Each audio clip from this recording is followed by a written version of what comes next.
நதியாகும். கலப்புக்கும் நீயே கடலாகி நில். எண்ணுவதும் உன்னையே, எழுதுவதும் உன்னையே, உண்ணுவதும் உன்னையே, உயிர்ப்பதும் உன்னையே. என்னை முழுதாய் ஆட்கொண்ட தமிழ் அன்னையே, உனக்கு முதல் வணக்கம். அவையருக்கும் என் வணக்கம். ஆடுவோமே பள்ளு பாடுவோமே, ஆனந்த சுதந்திரம் அடைந்து விட்டோம் என்று விடுதலை காற்றை சுவாசிக்கும் முன்னே ஆனந்த கூத்தாடி நம் புரட்சிக்கவி பாரதி. எங்கள் பகைவர் எங்கோ மறைந்தார், இங்குள்ள தமிழர்கள் ஒன்றாதல் கண்டர் என்றார் பாரதிதாசன்.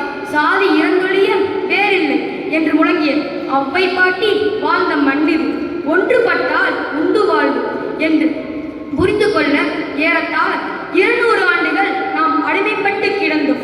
காக்கை குருவி எங்கள் ஜாதி, நீர் கடலும் மழையும் எங்கள் கூட்டம். நோக்கும் திசையெல்லாம் நாமின்றி வேறில்லை.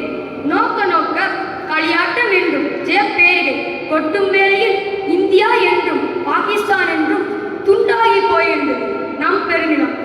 டச்சுக்காரர்களும் போர்ச்சுகீசியர்களும் வாணிகம் செய்ய வர ஆங்கிலேயரோ நம்மை ஆளத் தொடங்கிவிட்டனர். என்ன வரம் வேண்டும் இந்த திருநாட்டில், என் கையில் ஏந்த வேண்டும் வெளிநாட்டில் என்று நன்னிறைவுடன் வாழ்ந்து வந்த நம்மை அந்நியர்களாக நடத்தினர். சொந்த நாட்டிலேயே வெள்ளையர்கள்.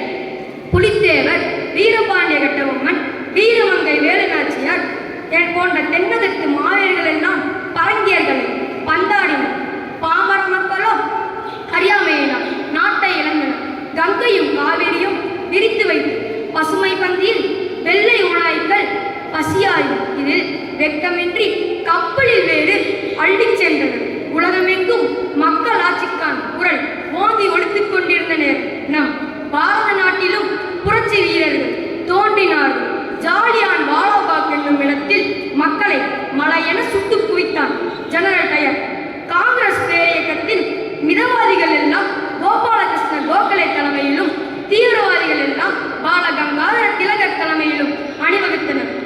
காந்தியடிகளின் அகிம்சை முறை கண்டு வெள்ளையர்கள் மிரண்டனர். ஒத்துழையாமை இயக்கம், சட்ட மறுப்பு இயக்கம், வெள்ளையனே வெளியேறு இயக்கம் என அவர் தொடங்கிய பேர் இயக்கங்கள் மக்கள் மனதில் போராடும் சக்தியை கண்டு பிரிட்டிஷ் சாம்ராஜ்யத்தை ஆட்டியசைத்து பார்த்தது. பர்மாவில் அகதிகளை கொண்டு நேதாஜி சுபாஷ் சந்திரபோஸ் அமைத்த இந்திய தேசிய இராணுவமோ பிரிட்டிஷ்க்கு பெரும் தலைவலியாக இருந்தது. ஹிட்லருடன் கைகோர்த்து அவர் செயல்பட்டதால் டெல்லி முற்றுகையிடப்பட்டது.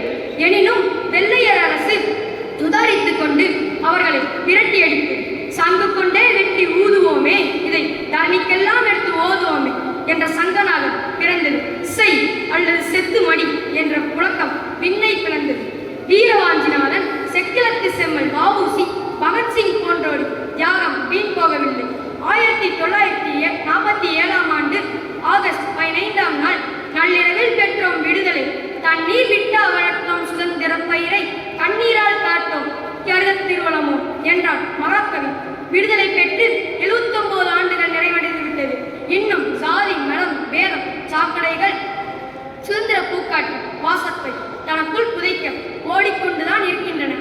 1000 முட்டிங்கு சாதி எனில் அந்நியர் வந்து புகழன நீதி என்று அன்று வெள்ளையரை பார்த்து கேட்டோமே, இன்று சாதி மதத்தால் நம்மை பிரிக்க நினைப்பவர்களுக்கு சவுக்கடி தருவோம்.